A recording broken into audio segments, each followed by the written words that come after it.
Good evening, everybody. How's everybody doing tonight? Good. You guys ready for some music?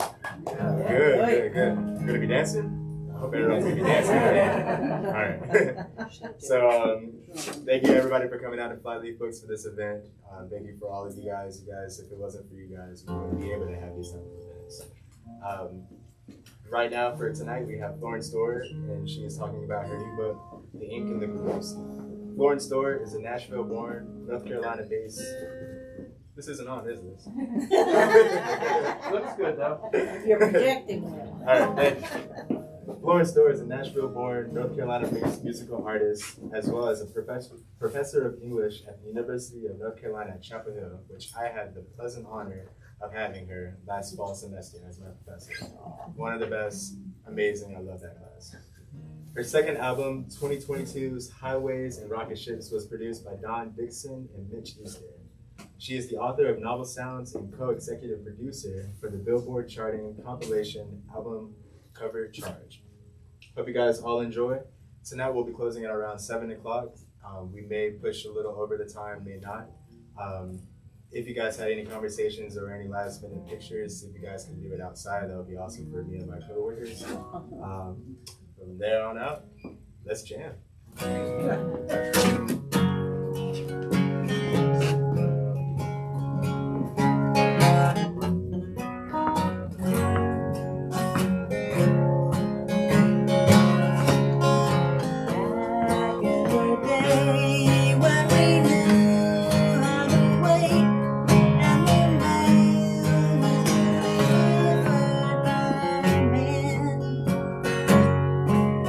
Stayed up all night for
I've just come back from a tour. It's the longest tour I've ever been on. I can see some people here who've been on longer ones. But so I was doing this talk in really weird places, you know, like at the Nick in Birmingham. Oh, yeah. Not totally this full talk, but but in some bookstores and in some interesting places, a juke joint exhibit and stuff. So what I think I'll do tonight is just tell you a little bit about how I came to put this book together, and then read you something from it, and then you can ask me some questions if you like. I might read you something from one of the funnier essays in it, too. But so this is just a collection of essays and interviews that I did with a lot of people. I made a record a long time ago, and then I got married and had a child, and my husband was on tour, so I didn't want to go on tour at that point. And but I kept on talking to people about music, and I kept on working on literature. So just over all these 20 years, I've been talking to people about this topic in a super casual way. And then when I was writing my last book, Novel Sounds, somebody suggested that I read this. I was working on a book on Southern fiction, just a totally straight academic book. And somebody suggested, it was like something about Leadbelly. I was doing some Bob Dylan thing, just as my avocation. And so I read the Leadbelly, I was just telling Leisha this the other day, biography, and find out that John Lomax, after getting Leadbelly out of prison, hired him as his servant and driver, and brought him to the Modern Language Association meetings in 1934. So that's like the biggest meeting for academic English professor types and literature scholars in the whole country, and some people come from other countries. And I thought that was really pretty weird, actually. I didn't understand. And then looking into it further, it turns out the guy who chaired that panel at the MLA, he was a professor of Romance languages at UNC. I haven't looked into him to find out, you know, what his deal was. But a lot of these people, I mean, there's ballad collecting that was going on, and people who were interested in popular music as literature in that time, you know, there's a lot of different approaches to that topic. There was the John Lomax approach, which I think was in some ways democratizing, and the aim was to try to bring people who were outside of the public sphere into the public sphere, and also, while he was at it, put his name as the writer on all their songs. So problems there for sure. But then there were much more explicitly racist reasons for going and doing ballad collecting. So, for example, the first collection of sacred harp songs, so shape note music, was called White Spirituals. It was put together by a guy at Vanderbilt, also a Romance language studies person. There weren't, as Bill knows, there weren't folklorists until the 1950s, right? So these people, the people who were interested in ballads and folklore, were in various different departments. The Volk, you know, they were interested in like their language and fairy tales and stuff. So this Germanist went down with Donald Davidson, poet and avowed segregationist to the end of his life in '68. But they went down in the 30s to find sacred harp music. They knew about it and to collect it.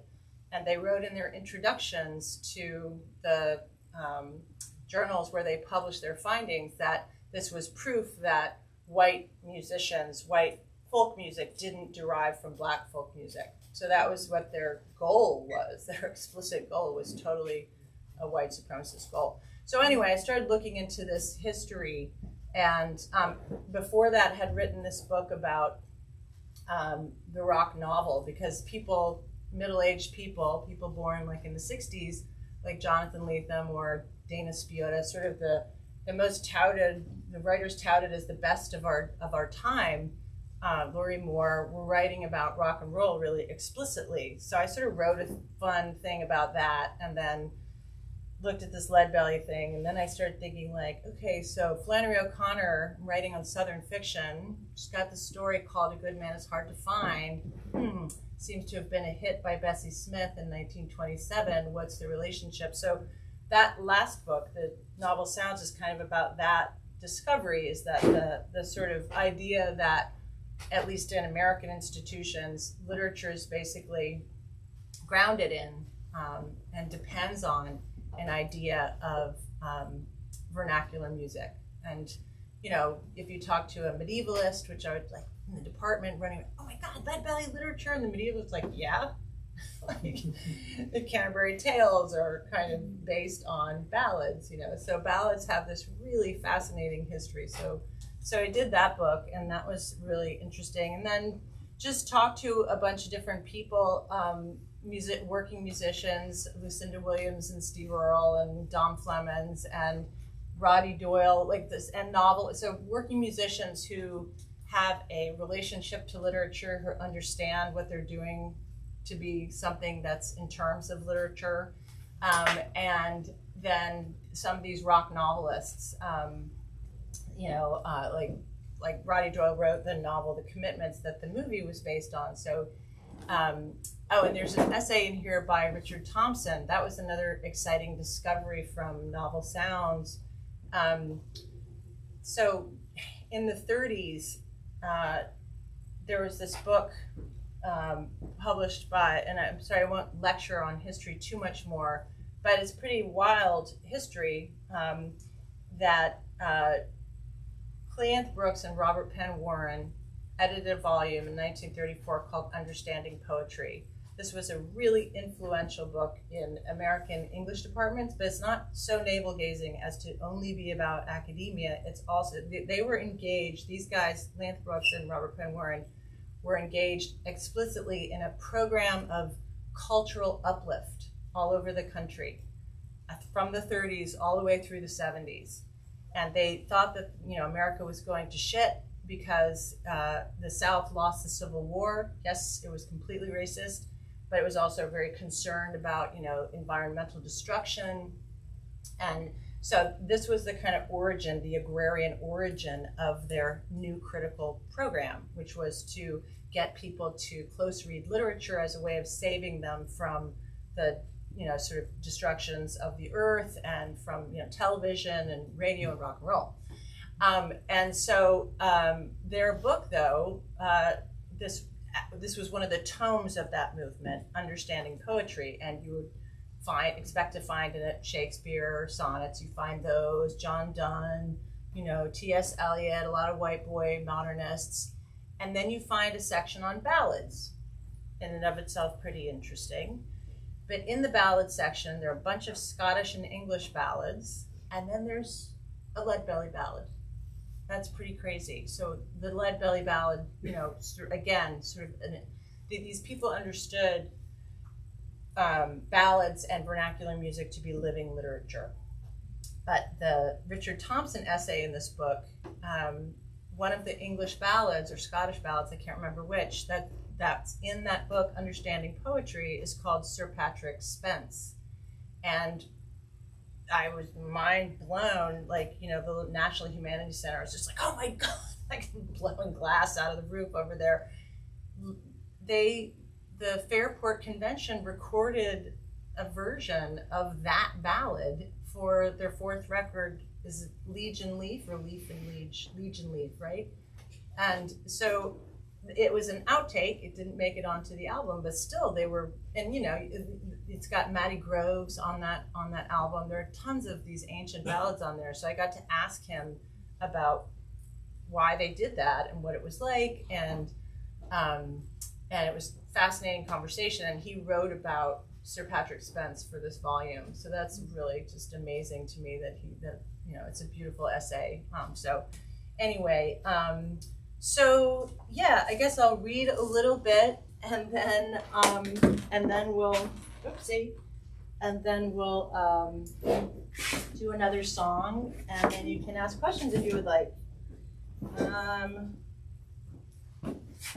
Yeah.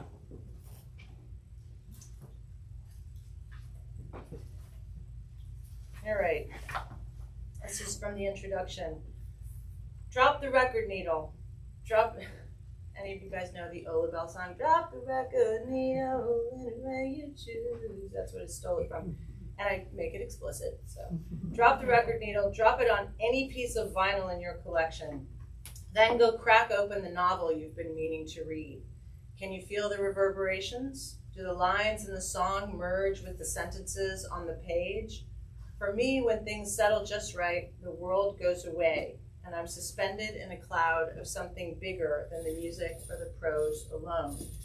Guitars, sometimes strumming, sometimes screaming, snare snaps, buzzes, the muted pops of P's and T's in the vocals. Sounds blend with other sensations harder to identify. The satisfactions of recurring imagery dawning on the brain, pleasing plot turns, suspense, anticipation of what Vladimir Nabokov described as that golden piece of the story reaching resolution. I was recently visited by a version of this lovely brain fog while staring through the window of my study onto the moss covering the yard, having just immersed in A Gate at the Stairs by Laurie Moore, the image of a broken gate in my mind, the sound of the knell in Amy Helm's voice ringing behind the beat of descending pitch from snare to tom and into the final words of the first verse. Drop the record needle anywhere you please. What I'm describing here is a quintessentially contemporary experience, she said. That was one of those things, like, I think I'm just going to declare this. A trance, and we'll see if it's true. A trance induced by the needles and pins, produced by the needles and pens of the now. This is a feeling that in the wake of stay-at-home orders and the shuttering of revered rock venues has the potential to deliver partial inoculation against what Peter Holzapfel of the DBs once called the death of rock. Ask DB's drummer Will Rigby what I read this from the stage, and Will was just like, oh, Jesus Christ. Ask DB's drummer Will Rigby what first got him into playing the drums, and he will tell you, it's a cliche. I wanted to play drums after I saw the Beatles on Ed Sullivan. Most people wanted to be John or Paul. I wanted to be Ringo. End of quote. At which he was like, that's not exactly what I said. When I was in college during the 1980s, I was a DB's fan and an English major, writing papers on Ode to a Nightingale and rehearsing with my own band in a windowless underground tunnel that smelled like socks. After classes were over, in the glare of lamps stolen from the dorm rooms above, I immersed myself in the study of singing in a rock band, careful not to put my mouth too close to the microphone, avoiding that tiny but potent shock. I'd go home and stare at the lines of poetry and type, never quite catching up on sleep. I imagined someone telling me in those days that I would end up marrying the DB's drummer or that I would become a literature scholar. By now, I have heard Will give the Ringo answer more than once, and he's not the only one. How many great American rock musicians born in his generation started their bands after seeing the Beatles on Ed Sullivan? That particular episode of the Ed Sullivan Show was the glue binding a slice of one generation. White guys, for the most part, who in the midst of the nation's push to integrate, Will's class was the first in his Winston-Salem high school to be bused, came to learn and love the music of the Beatles and of the African-American artists who inspired them. And what about those of us born 10 years later? I'm just rubbing it in. The younger members of future rock bands, still finding our fingers when the Beatles' guitars beamed into American living rooms. What would be our way in? I ponder what it was like for Will, what not like me, born into a rock evolution already in progress. He and his peers were surprised by it, discovered and shaped it as it was happening.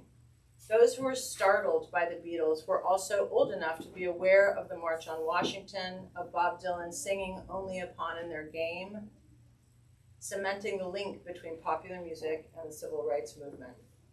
What was it like in those years? I sang along to The Who's My Generation with my friends in college, but I knew we were late. My generation was in fact the first with no moment before, the first for whom there was no time when rock had not already arrived and infused everything. In 2003, Jonathan Lethem, whose interview with the actual Bob Dylan appears in these pages, he wrote into being this fictional character named Dylan. And if you haven't read Fortress of Solitude and you're here, you should. You'll love it. So he wrote in 2003 into being the fictional character Dylan, named by his rock-awakened parents after the real guy. For that novelistic Dylan, as for Jonathan Lethem and for me, vinyl was something mothers had. I lost my copy of Rubber Soul, scotch taped and pilfered from my mother in an unfortunate purge of my stuff that I will forever regret. But vinyl was something that mothers had. And rock was transmitted through the umbilical cord before we ever arrived. For us, that is, for people born around the mid-1960s, rock was not revolutionary, not a shock, and the Black vernacular from which it clearly grew was obviously part of the cultural fabric that swaddled us and obviously mattered as much as Shakespeare. Our moms listened to it, they marched for civil rights, mine did, and so there was nothing scandalous about rock's lure. The idea that rock is as important culturally as literature, that they live in the same domain, of course, no problem. The collection that follows, which includes an interview with Lethem and Spiotta discussing this very issue, examines the historical evolution of this Weltanschauung, this worldview, following its rise to dominance. Born as startling, the idea that rock should enjoy literary status, and conversely, that literature is indebted to rock, came of age as I did. And so, you know, one of the things that I think is happening is just that, you know, I talk in this introduction about how, and I'll talk about the editor in a minute, who I met at your party of this book, is that things are partly changing because the people, so it's a personal story, which Mahinder wanted me to do because it was more interesting than all that scholarship stuff, which is true. But the cultural point is that people in my generation are, you know, there's somebody about my age who was on the committee that decided that Bob Dylan should get the Nobel Prize. You know, we are the first generation of rock and rollers who don't know what it was like not to have it. You know, so I'm just trying to think about that and think about why, you know, why things are happening as they are. And in the other book, and I talk a little bit about this here, but it's been over-talked to death. But in the other book, it's like Bob Dylan winning the Nobel Prize is not surprising. You know, once you look at that history of the relationship between rock and roll and, you know, the vernacular and the literary. It's sort of been evolving that way for a long time. And also, people in my generation never had any, people who were interested in rock and roll never had any sort of strange divide, which doesn't mean, you know, between literature and rock. And I think sometimes academics, I think I'm safe, often want to make a big effing deal about the fact that, like, oh, I'm studying rock. And it's like, sorry, so is Clant Brooks, you know, like, or you know, Leadbelly in a way. So it's sort of like, there's this sort of desire to be doing something scandalous, you know, which produces the divide between the high and the low that they're purporting to scandalously be covering. You know, it's like, it's not really that scandalous. And so, anyway, so that's one of the things I explore here. I talk a little bit about, I'll just read one more part of this autobiography. And just to mention as well, Mac is here, and as noted, your college mate, right, is Mahinder, and they went to college at Columbia, and there's an essay in this volume by Laura Cantrell, who talks about, she became this, you know, radio disc jockey at Columbia, WFMU. Did she begin the show, Thrift Shop, Radio Thrift Shop? Is that her title? I don't think she had that title yet when we were in college. Not in college, but eventually, yeah, She had a show called Tennessee Border. right. Yeah, that's right. Yeah. So it was clear to people like her, and clearly you and me and people in this generation, that when you're studying Shakespeare, that you should also be going and getting your head around the vernacular music of the various parts of the United States, because that's actually part of, you know, what you're trying to understand when you're trying to understand literature, is kind of like what culture is. And so Laura's got a great piece in here about carrying her big Shakespeare book around Columbia and then going over to the radio station and having irritating conversations with academics about the sorts of things that I was just talking about. But it was great that Mahinder wanted to, you know, this is got a lot of different sorts of pieces in it, right? It's got some, you know, like a Randall Keenan story about, I recommend highly, about an imagined meeting between Billy Idol and a black preacher in New York City. Like they end up accidentally in some darkened club. Have you read this? It's amazing. It's so good. Right, some of his colleagues here, our colleague Randall. And let me just say this about Randall, since we're having a moment of Randall love, is that when I was doing all this and returning to writing songs, I saw Randall out, and I said, Randall, so, and Joyce, I'm having, do you ever have moments where you feel like when you're writing your fiction that it sucks?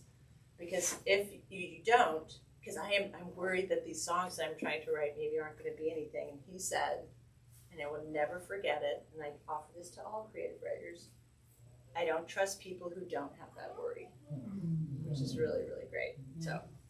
Anyway, yeah, so I'll read like a little bit more of the introduction, and thank you so much for being here, Robert. Robert Sure. will help me do. Let's have another round of applause.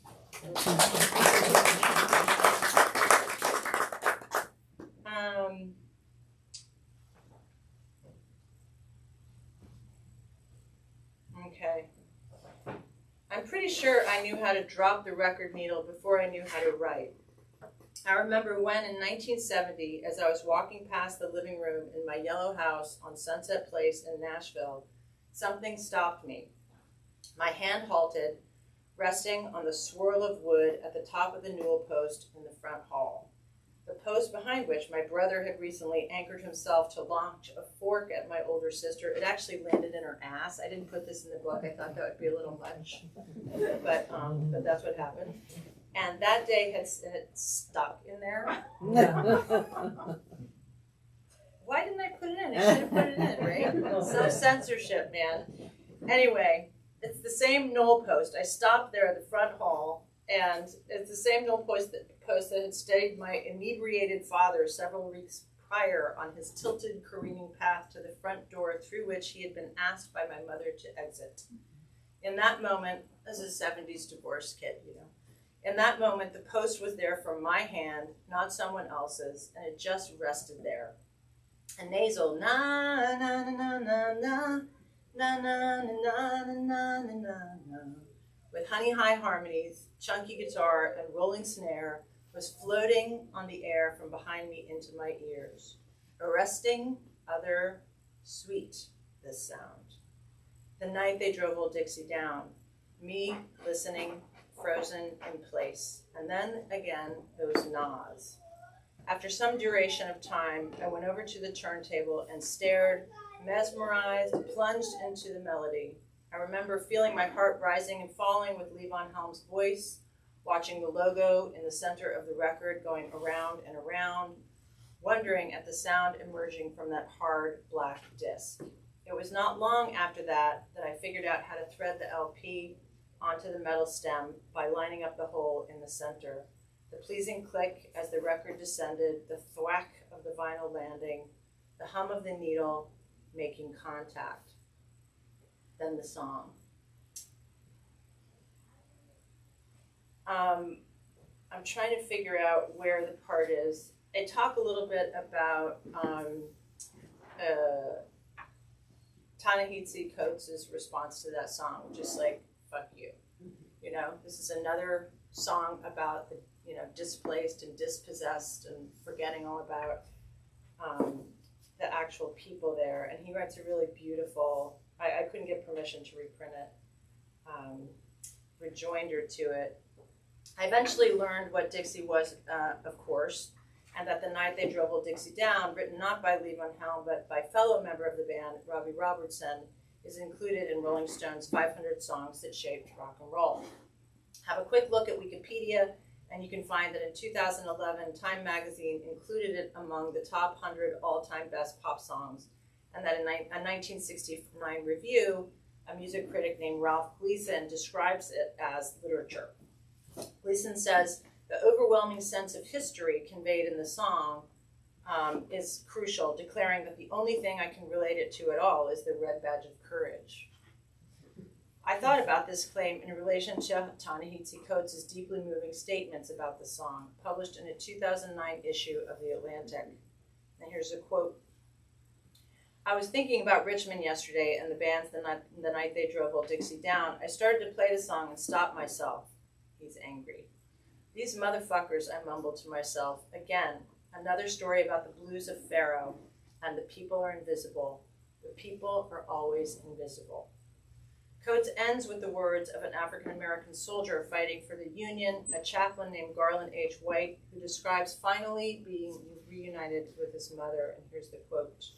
Among the densely crowded concourse, there were parents looking for children who had been sold south of the state in tribes, and husbands came for the same purpose. End of quote. White explains, and then I'll start another bit of quotation. He says, the many broken-hearted mothers looking for their children who had been sold to Georgia and elsewhere, among them was an aged woman passing through the vast crowd, and that was his own mother. So, you know, it's a complicated song, and I'll read the end of the intro here. Skipping the record needle back to where we started, I knew how to put that song on the record player by myself, and I did over and over and over again. I didn't understand the words. I had no idea what Dixie meant and knew nothing about the night that they drove it down.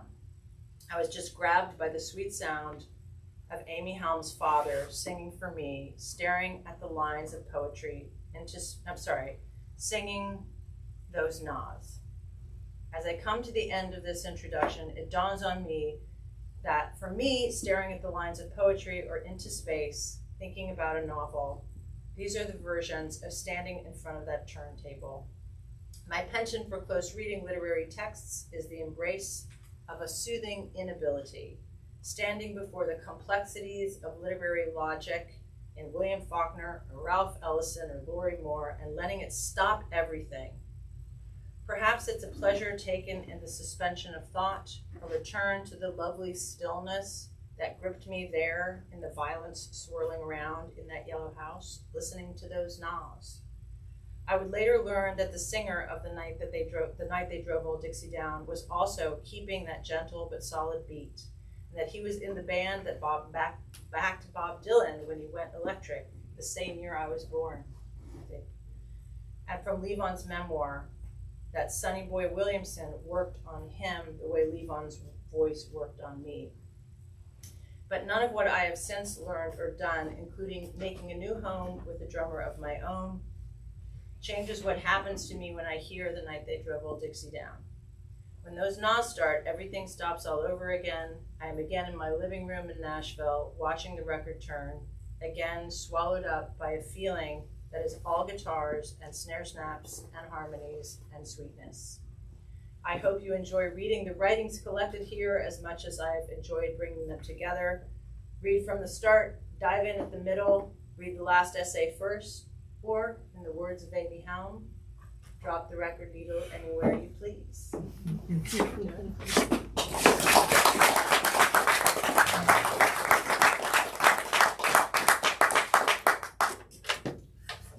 It was interesting doing that in Birmingham at the Nick.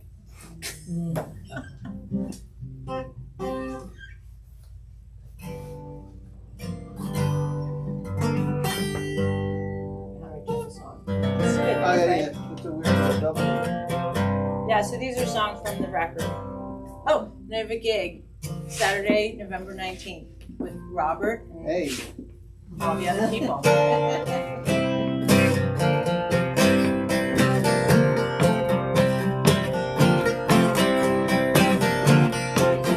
Garden party, drunken by a Tupperware, another glass of sherry and a blank stare. Music City, the suburbs, and anywhere. Pigeons, heroin, thing, and nothing on her. Ain't got nothing on her. Ray and Dylan on the radio. Kicked her husband out and now she's flat broke. Dropped the kids, went down to Jalisco. Her daddy gave her the mortgage on a rescue. A rebel debutante. Daddy didn't say no, and she was never shown how to do it now. Thought reading, she learned how to say please.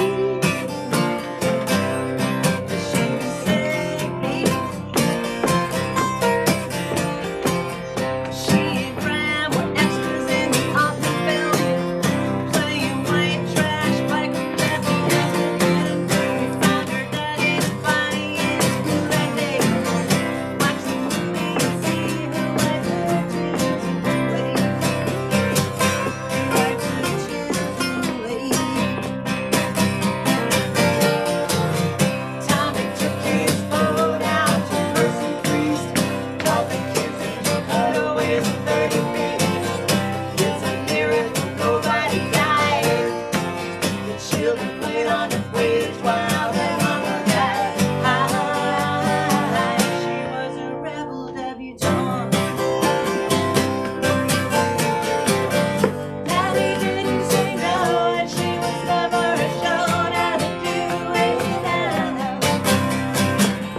Thought reading, she learned how to say please. Now she can say please.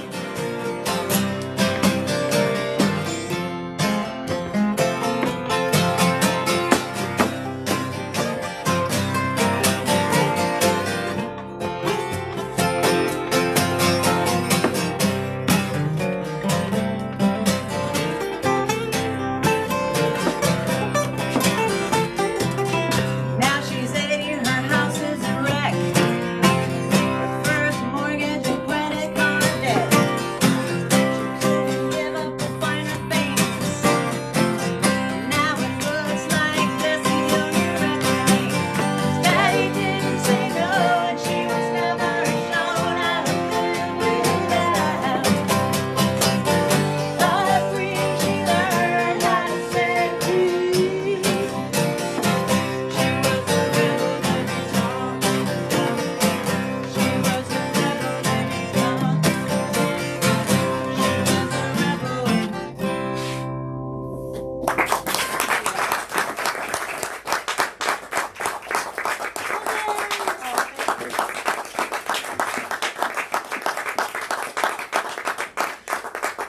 Happy to answer any questions if you have any. Where's your show? The station. Good question. It's at the station. Under new booking jurisdiction. Not sure what's happening. But yeah, come on over. Station. Mhm. Which essay was the hardest to get? Which essay was the hardest to get? Oh, that's such a good question. Well, aside from the Ta-Nehisi Coates, which I couldn't get, so that was the one of the ones that I did get. Oh yeah, the Dylan one took a while. The Randall one was a little hard because he had passed, so it was a little complicated to figure it out, but I did. Chabon was a right pain in the ass. Oh, Dave Grohl. Guess what? Huge surprise. His handlers were. I was like, no, it's an academic book. I don't care. If he wants to be in it, that'd be great. Rick Moody was a sweetheart, like totally just gave it to me, you know, wrote something. He's one of those people, I think he can just like go write something anytime he wants, you know. He's just like, okay, do you want it longer, shorter? Like, I mean, just, yeah, so he was great, easy. I won't share my, yeah. There's some, you know how it is. Some of them were hard, but, Peter Gralnick, I'll just say this. He's great. He's like, I think he's like curmudgeon. He's a great curmudgeon. But yeah, he wanted to review every single, have you dealt with Peter? He's wonderful. But he wanted to review every single stage of every single copy. Yeah, it's fair.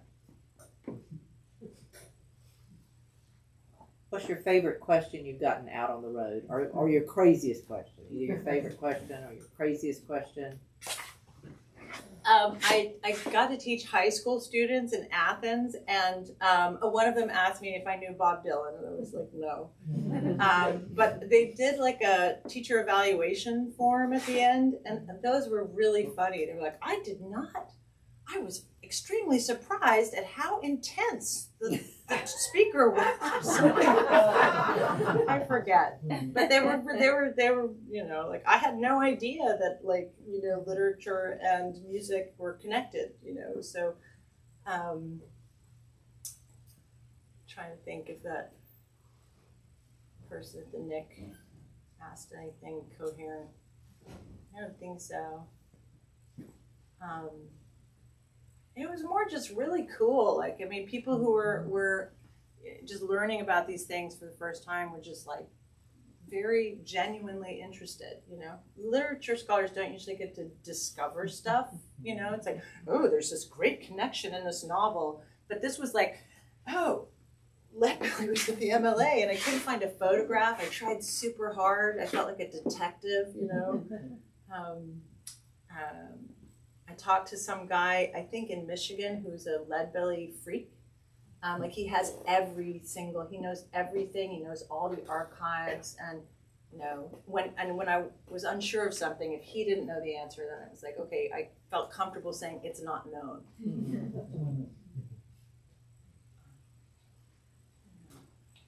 But yeah, the tour, I was saying to, we were discussing, because Robert's toured quite a bit.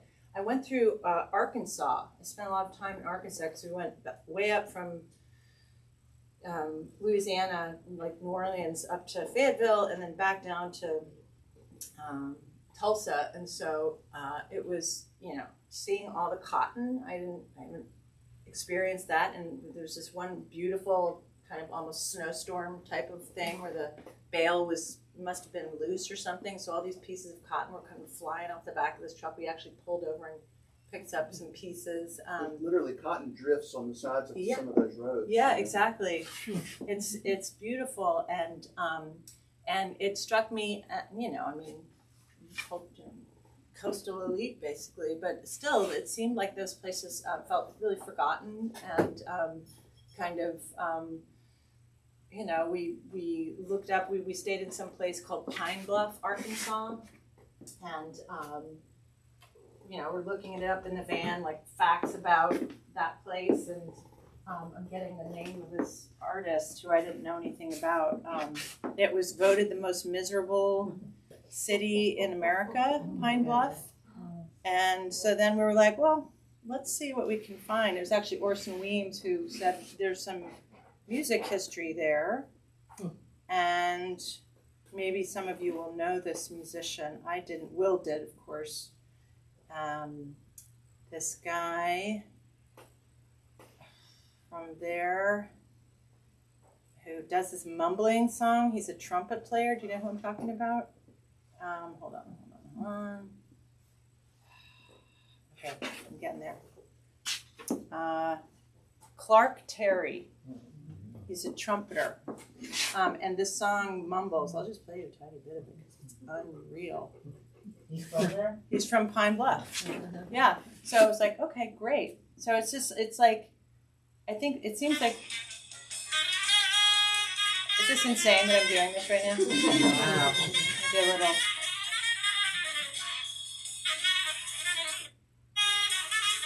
It's not the good recording. Sorry. Go listen to Mumbles by Clark Terry. It's really weird and great. He's like trying to sound like a trumpet with his voice. It's beautiful.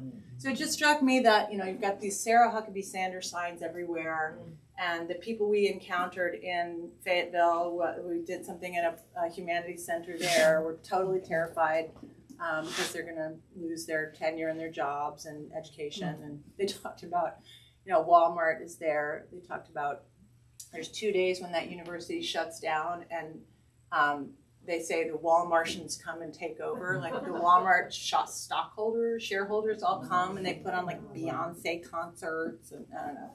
So it just seemed to me, in doing that one could, one would need money, and I might try to get a grant or something, but one could begin to rethink the cultural map and the sort of political polarization and fascism that's taking over. One could maybe address that by sort of examining, Pine Bluff. Do you guys know that this guy's from here? And does everybody else know? And isn't that important? There does seem to be this terrible, they're not wrong when they say universities are out of touch, so there'd be a way to connect by music. So, yeah. I have a question kind of about the tensions of your work, even in like the songs that you formed and shared with us, right? I like this idea of a rebel debutante, but then I'm also I want to push it away kind of fast. Yeah. As a Southerner, so there's this opportunity thinking about the ways that African American music serves as this repository, but so many of your narratives or stories about people doing some of the work, right? Their investment in white supremacy. And so this is the clear tension. I'm Southern, I don't know what to do with it. But Right. I wonder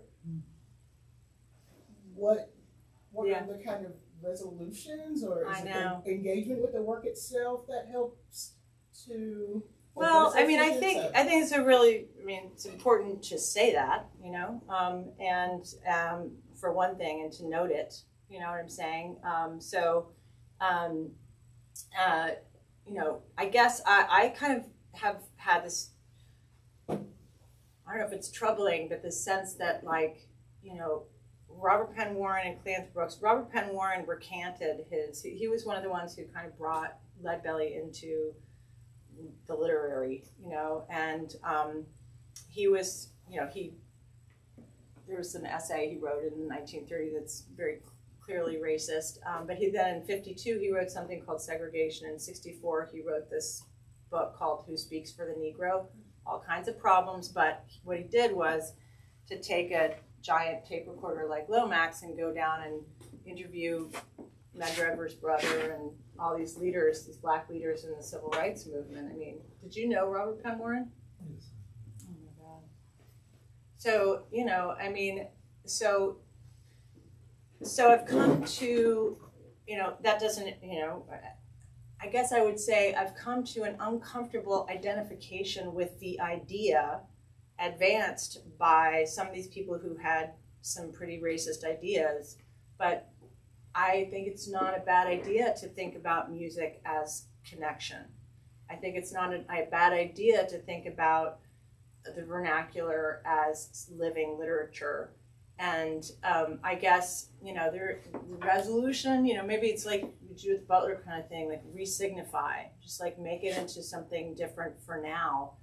But for one, but I think noting it is certainly, you've got to do it. You've got to talk about it. But yeah, the Rebel Debutante, that's about my mom. She was a civil rights activist. She did sit-ins in Nashville, and she was a debutante, And so, yeah, troubling. It made me sort of skeptical of certain tenets of liberalism, actually. But anyway, so thank you. Is resolution? No, yeah, it's problematic. I think it's kind of good to sit with the tension sometimes, I think that's okay. Thank you. Thank you.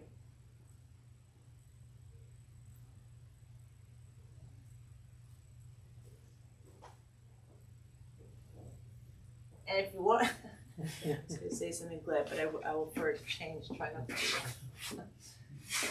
There's nothing else, I just, if anybody else, then feel free, but if not, I'll just be over here, and so thanks a lot for coming. You want to play another song? Do you want to play another song? Sure, we'll do Christmas. Okay. This is my hit. Speaking of tension, it was covered by the Posies. Well, still a good band. Yeah, I wrote this when I was a youth. I think probably 19. But yeah, it got covered by a couple different groups. Okay. Oh, there we go. I've been trying to be like not so much of a wuss, if I don't have a pick, don't play with, just play without it.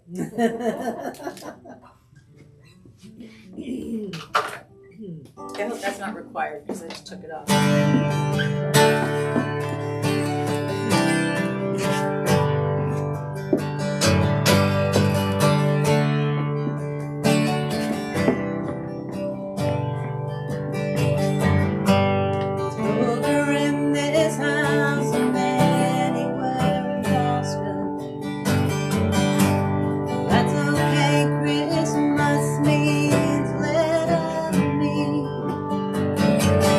I'm hanging on to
showing and stuff like that.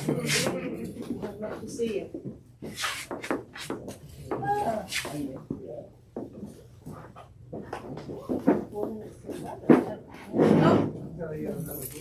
I forgot to say, Bill Ferris wrote the afterwards, and he's here. I can't believe it.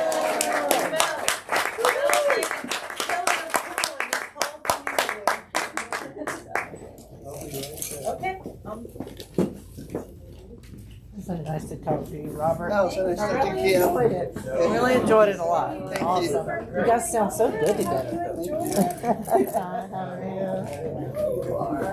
We are Alicia Girl. Hi, nice to Work meet with you. Florence. Oh, cool. I'm Robert. Hey. Are you an partner or you're a musical partner? Just a musical partner. I mean, I did a lot of local stuff with her. I haven't been touring or anything, but yeah, I played with them just when they were getting it all, getting it going. Are you from North Carolina, this area? I am. Well, I'm from Greensboro, but I've been living in Chapel Hill for a long time. All right. Yeah. Nice to meet you. Nice to meet you too. Are you, so you're in the department, you say? I'm in another department. Oh, I'm in African American National Studies. Oh, okay, yeah.